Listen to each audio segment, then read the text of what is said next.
Hi students, welcome back to the online video lectures of the medical imaging course. In this video lecture and perhaps the next couple of video lectures, we would see few aspects of CT image reconstruction. In particular, in this we will start with Radon transform. In the next lecture we would see about Fourier slice theorem and perhaps one more method we'll see in the next lecture after that.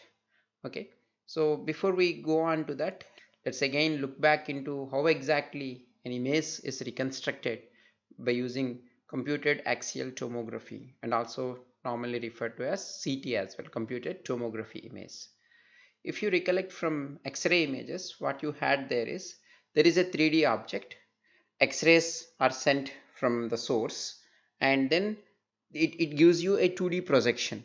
So essentially you are getting a 2D image of a 3D object.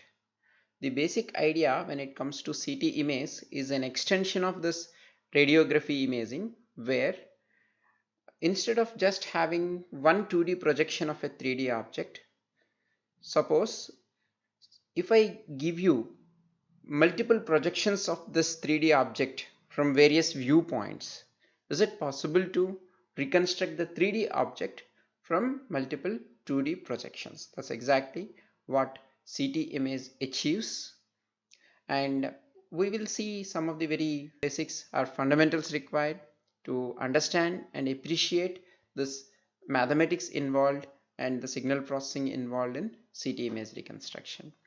What I'll do is I'll quickly show you how the setup for CT scan would be there.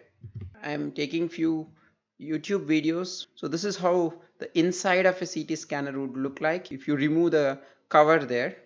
And this is referred, whatever you are seeing on the top, you have an X-ray tube for generation of X-rays, an inverter to give you the required power supply, collimator for focusing the X-ray beams, right?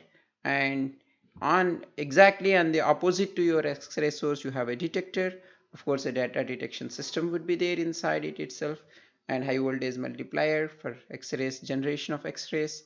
And let's take a quick look at another image that shows you, which we would normally won't see unless the upper cap is removed. Is this is how it keeps rotating. Yes, it rotates at such a high speed. Okay, but they make sure to minimize the noise that you would get with all the enclosures and other stuff, but this is how it rotates. So let me come back to the presentation. So what is in fact done here is, at one angle you would be sending the X-rays, and exactly opposite to that you have a screen or X-ray sensor, and both of them would be rotating in the gantry is inside that the patient is there, and you take multiple projections are required and they are combined in order to get the 3D object from multiple 2D reconstruction. So that's the basic idea for CT image reconstruction. And this concept is same even if you go for PET CT, somewhat similar to MRI. Also you have multiple acquisitions you do in order to get 3D. Anyway, we will come back to MR a little later, which is slightly different. So now let's take a look at into the mathematics involved here. Let me move on to a notebook mode to work out these things. For the sake of simplicity, what we will do is we consider a 2D object here for which we are getting 1D projections, so that you could fairly, without much of a problem, you could extend that without loss of generality to 3D case also. Let's consider a 2D image. You consider it as function of xy. You can consider it as an image we have in 2D. Let's say this is your x-axis and this is your y-axis. When you are scaling it down by one dimension, you could think of the equivalent problem when it comes to 2D as you get multiple projections of it. Let's say a simple case we would consider first. You are taking a projections parallel to the y-axis, okay, and these are all falling on a screen, you call it, or a sensor for that particular kind of rays that you have. And now what it would do on the sensor here, you would be getting a 1D projection of it. Let's say the profile you are getting now is here is something like this. These are the values that you are getting, let's say. Okay.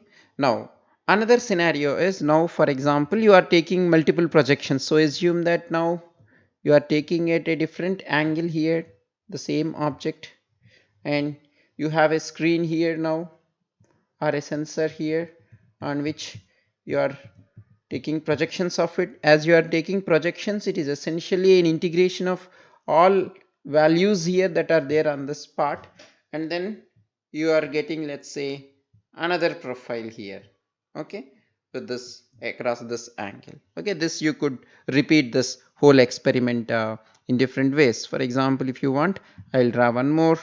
You are taking now in this direction, and you have a sensor here on which you are taking that, and that may be, let's say, you are getting this sensor here. So given these multiple 1D projections, how could you get f of xy there? That's the problem. In this case, a simple case from 2D to 1D we considered. Similarly, you could think of from 3D to 2D. So how do you solve that? That's the question here. As a first step towards that, assume that this sensor is there at an angle theta with the x-axis, and if I know that this function is f of xy, let's call this, as this way is varying with respect to theta, let me call this as x prime. How can I express g theta of x dash with respect to f of xy? Once you understand how g theta of x dash is related to f of xy, the rest of the things we could further continue. So let me for this purpose draw things again here with just one projection.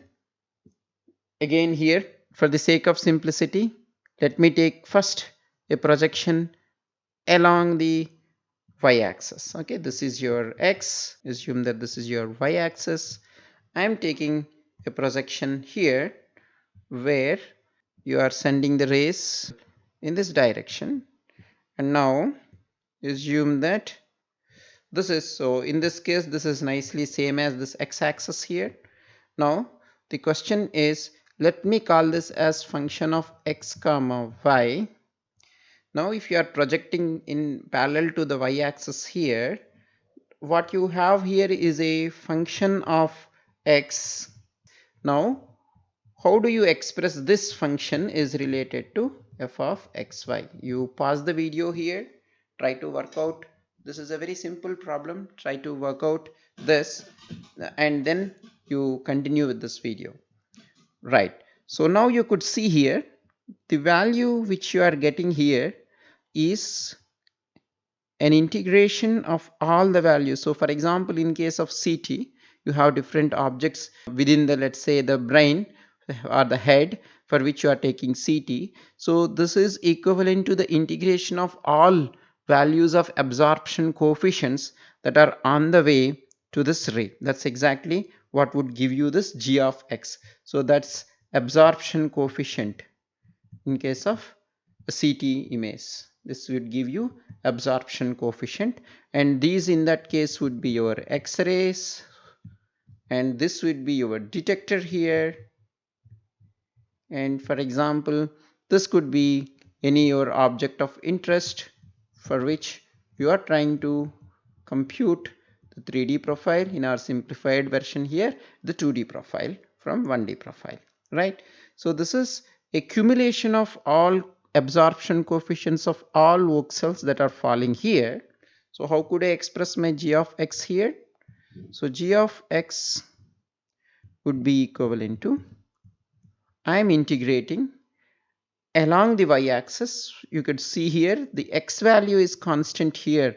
When I am getting its value here, you are integrating for all values of y from plus infinity to minus infinity, or I could write minus infinity to plus infinity, and f of x comma y, and for all values of y you are doing, so this is y varying from minus infinity to plus infinity. What we will do now is to generalize this angle at which we are projecting these parallel lines to some angle theta, right? Let's draw that out for clarity.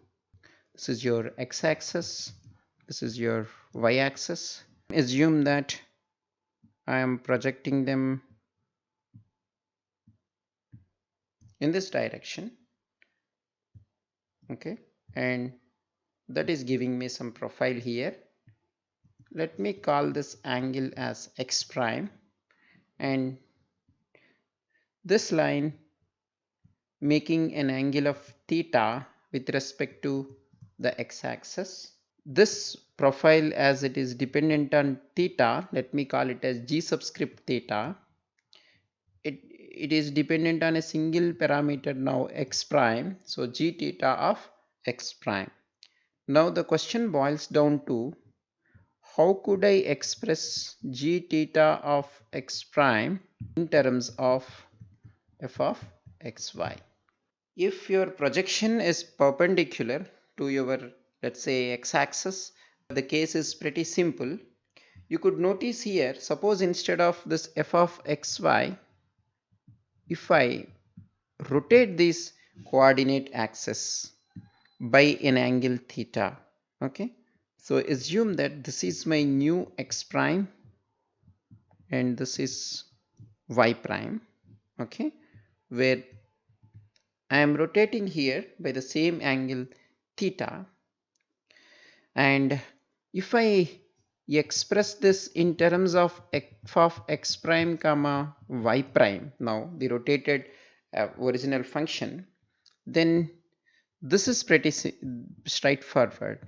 Then I could write g theta of x prime as y prime varying from minus infinity to plus infinity, some function of, okay, xy in terms of x prime and y prime. So for the time being, let me call it as some other function h of x prime comma y prime into dy prime, okay, the newly written function. This will not be right straight away, so let's call this as some h of x prime comma y prime. So then you just take across y prime from minus infinity to plus infinity, you take any line here and you integrate all those values here, that would give you this value. That's how you would get that. So for that, what we need to do now is simply do a, what would, for a given xy value, what would be its, if you rotate your coordinate axis, what would be the, and assume that I give you that I rotated by theta, and the new values be x prime and y prime. How can you express them in terms of x comma y? That's the simple problem that we are now going to address. So x axis, you have y axis, you have now rotated them by an angle theta, okay, I'll assume that are at one point here, and now consider that you have a point here whose coordinates are x comma y, and after you do this transformation, let those coordinates be x prime comma y prime. How are they related to each other? This is what we are going to work out now. You could see now geometrically that if I just drop here, this is equal to x, and if I draw a perpendicular here, then this would be equal to theta, and this is equal to x prime, right? Intersection from a line which is parallel to y prime, this is your y prime, right? If you are drawing that, then obviously that would give you x prime, and so that's essentially exactly equivalent. If you want me to draw here, that's exactly equal to this, and then of course this is equivalent to y prime. What about y? You drop it here, okay, and this would be equivalent to, then this would be, of course this is x, whatever I have drawn here is x, that we anyway marked here, but this would be equal to y, this value would be equal to y, right? And what else? Of course, if I draw a line here, okay, and this distance now you let me draw a dotted line here, also drawing perpendicular here. Now let's try to write the expression for x in terms of x prime, y prime and theta. So x, so this being equivalent to x prime, right, the whole line, theta, so this would be equal to x prime cos theta. And what about this? This would be equal to, look here, this is the diagonal of this right angular triangle, and so this would be equal to y prime sine theta, correct? So your x is equal to x prime cos theta minus y prime sine theta. Now similarly, let's write expression for y. Y would be, this is the y value here, and y would be, if you take x prime is here, so this whole length is, you want this whole length, right? And this would be, where is your x prime? Yeah, this is your x prime. So what would be this length here? You look at this length, right? This being x prime, right? That length is exactly equivalent to this length, of course, and this would be equal to x prime sine theta, right? And to that you want to add this value. This is equal to, where is y here? This is your y here, so this is equal to y prime cos theta, this value. So this is equal to x prime sine theta plus y prime cos theta. If you want, we could write it in a matrix form. If you have rotated by an angle theta anti-clockwise, then this x comma y is equivalent to cos theta minus sine theta cos theta times x prime y prime, isn't it? If you want, I could write it as the matrix form. This, let's say capital X is equal to, let me call this matrix as A, this matrix as x prime, okay, capital X prime I am writing. This is the relation. So now if you give me this x prime, the new ones, I could tell you the old ones.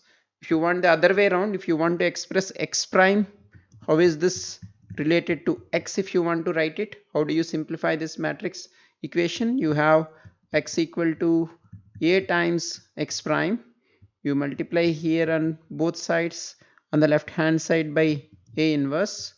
This is a unity matrix, identity matrix.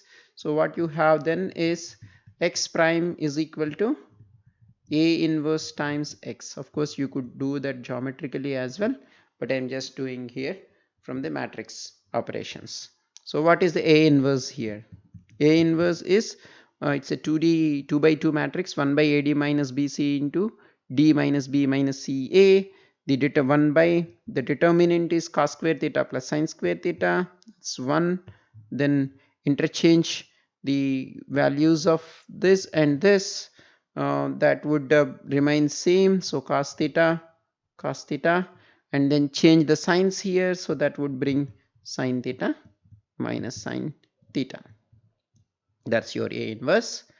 In other words, I could then write, for example, my x in, so x inverse is equal to cos theta sin theta minus sin theta cos theta times x.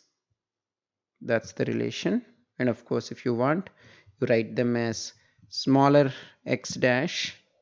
So you write it in terms of each x and y there. X dash equal to x cos theta plus y sin theta, and y dash equal to minus x sin theta plus y cos theta. Hope this is clear. Now let's come back here now. This equation, to come back to this equation now, how do you express this? Okay, f of xy, how could I write it now? My f of, I use the same thing here. Now my f of x comma y is equivalent to x. I could substitute these values there when I am rotating by theta. So x dash y dash are obtained by rotating it by an angle theta. So x dash cos the f of x dash cos theta minus y dash sin theta comma x dash sin theta plus y dash cos theta. That's your f of xy. Okay, in terms of x dash and y dash. That's, in fact, if you want, this is the h of x dash comma y dash that we are talking about here. Right. Now let's write g theta of x dash now, the expression for it. G theta of x dash is equal to, you vary y dash from minus infinity to plus infinity, and h of x dash y dash, so there let me write it as f of x dash cos theta minus y dash sin theta, and x dash sin theta plus y dash cos theta, right? And you do the integration with respect to dy dash. That's it. This would give you the profile of g theta of x dash given your f of x comma y.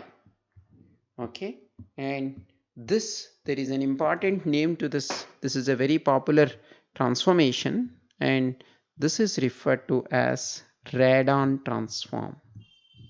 Okay, I hope what we have discussed is clear to you. Let me quickly recap what we discussed so far.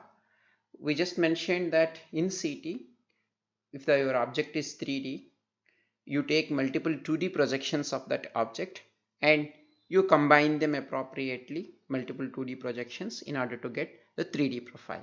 We have not yet discussed about how you combine them in order to get 3D, but all we discussed in this class so far is, if I tell you at what angle I am parallelly projecting my X-rays and putting my sensor at an angle theta, what would be the values that I would get on this projection. So of course we went one dimension down for the sake of writing them in a convenient way. We took a 2D object and took a 1D projection. We have worked out the mathematical expression that tells you, if I give you an angle at which I am projecting my X-rays, and what would be the resulting 1D projection of that 2D object. That's what we discussed in this class.